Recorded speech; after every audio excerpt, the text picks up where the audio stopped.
Yo guys, what's up? Welcome to my reaction video. Today I am going to react on Easy new song Lamo Jasto Maya produced by Kepas Beats. Okay, let's dive into reaction part. तिमीलाई हाँसो देखेर तिम्रो मलाई गाह्रो हुन्छ कसरी निदाउने म एक्लै सोचेर बस्छु यहाँ रातिसम्म आकाशको परी चोकको म केटा हाम्रो के मिल्दैन फरक यति हो कि डराउँछौ तिमी गाजा तान्छु तिम्रो ड्याडीसँग तर बिहे हाम्रो कुरा केही नि मिल्दैन फरक यति हो कि म गाजा तान्छु तिम्रो ड्याडीसँग ओके ओके स्याभेज पछि पनि छोड्दिन म यदि बढी तिमी मेरो होइन चोकमा 101 केटीहरू तर कसैको पारा पस्दैन तिमीसँग बिताउन छ मलाई लाइफ टाइम थाहा छैन कहिले आउने मेरो राइट टाइम जुन फिटमा देखिन्छौ तिमी हाई फ्लाइ एकचोटि हाँसेर हेऱ्यो भने साइड तर बुझ्न गाह्रो तिमीलाई लाग्छ आगो मनमा थाहा माया साह्रो गाह्रो सुत्न गाह्रो अप्ठ्यारो छ उठ्न यहाँ लामो जस्तो तिमीलाई हेर्नु काम जस्तो खोल्दै काम जस्तो तर डिस्टेन्स लामो जस्तो फर्कन कारमा जस्तो गाम जस्तो हरेक बिहान देख्न पाउँदा हुन्छ मलाई न्यानो कस्तो बुझ्दैन तिमीले यहाँ भो यस्तो by the way rhyme pattern is so top notch है इनर्सहरू छ अनि मल्टिजहरू छ easy of course is a legend and technical टाइपमा त अफकोर्स इज टप नोज अनि त्यहाँ त्यो डिस्टेन्स हाम्रो लामो जस्तो there is word play also लामो referring to dick also and लामो मिन्स के भन्छ लामो भनेको त लामै भयो नि ओके टु मिनिङ चाहिँ छ है त्यहाँ वर्ड प्ले चाहिँ युज भएको छ अनि बाइ द वे अहिलेसम्म जति चाहिँ छ हाम्रो दुरी टाढा छ म तिमीलाई माया गर्छु तिमी बाहेक अरू कोही केटी पस्दैन मलाई तिमी नै हो मेरो सपनाको परी टाइपको कुराहरू भइरहेको छ होइन and by the way beat is so nice and इसको डेलिभरी त of course top notch lyricism is also top notch थाहा छैन मलाई नि त्यहाँ पो कस्तो हेर्दैन आँखामा आफ्नो जस्तो बोल्दैन एकचोटि आफ्नो जस्तो छुइदैन एकचोटि आफ्नो जस्तो देखेपछि तिमीलाई हेरेको हेरे आँखा चिम्लिन म अन्धो नै भइसके एकहोरो खसेर तिम्रो मायामा म अन्धो नै भइसके एकहोरो बसेर तिम्रो मायामा म ओके म ब्लाइन्ड भइसकेँ तिम्रो मायामा म एकतर्फी माया गरिरहेको छु तै पनि म अन्ध भइसकेँ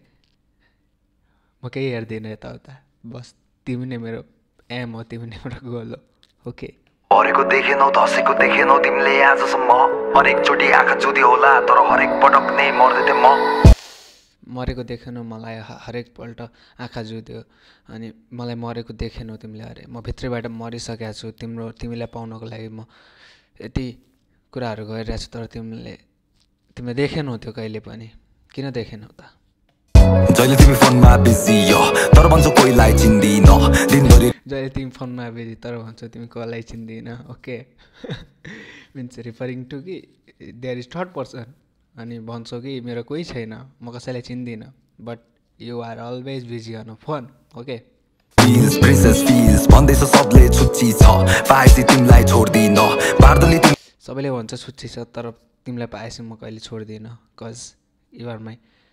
एभ्रिथिङ ओके तिम्रो हेर्दै म फर्केर आउँछौ चिज छ पाएपछि तिमीलाई छोड्दिन बार्दली तिम्रो हेर्दै म फर्केर आउँछौ चोकतिर हेर्छौ आँखामा माया खोज्दै म बार्दल तिम्रो हेर्दै म फर्केर आउँछु चोकमा तिमी अनि तिम्रो आँखामा माया खोज्दै ओके कहीँ तिमी पनि मलाई माया गर्छौ र म तिम्रो आँखामा खोजिरहेको हुन्छु कि तिमी मलाई माया गर्छौ कि नै भन्छ नि आँखाले माया जताउँछ ओके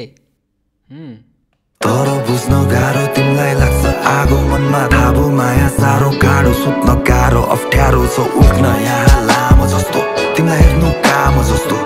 खोल्दै काम जस्तो तर डिस्टेन्स लामो जस्तो फर्कन कारमा जस्तो गामो जस्तो हरेक बिहान देख्न पाउँदा हुन्छ मलाई न्यानो कस्तो बुझ्दैन तिमीले यहाँ भो यस्तो थाहा छैन मलाई नि त्यहाँ पो कस्तो हेर्दैन आँखामा आफ्नो जस्तो बोल्दैन एकचोटि आफ्नो जस्तो छुइदैन एकचोटि आफ्नो जस्तो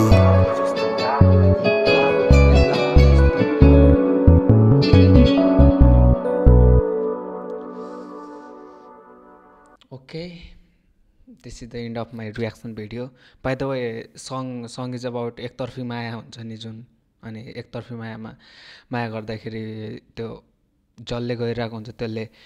भोग्ने कुराहरू त्यसलाई भन्न लागेको कुराहरू एक्सप्रेस गर्न चाहेको कुराहरू सब यहाँ डिकोड सब कुराहरू यहाँमा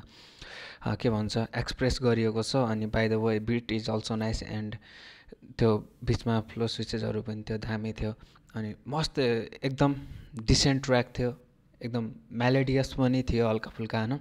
अनि I loved it. Lyricism is also top notch. त्यो इनर्सहरू पनि ट्याक ट्याक मस्त थियो, मल्टिजहरू पनि दामी थियो, अनि त्यो रेफरेन्सहरू पनि दामी थियो होइन। त्यही हो, आई फिकिङ लभ इट होइन। त्यही हो, हामीहरू फेरि अर्को नयाँ रियाक्सन भिडियोमा हेरौँ, भेटौँला। त्यही भन्दै आजको लागि हाम्रो रियाक्सन भिडियोको अन्त यतै गरौँ। अनि बाइ द वे जसले एकतर्फी माया गर्छ त्यसले नि यो कुरा रिलेट गर्न सक्छ। सो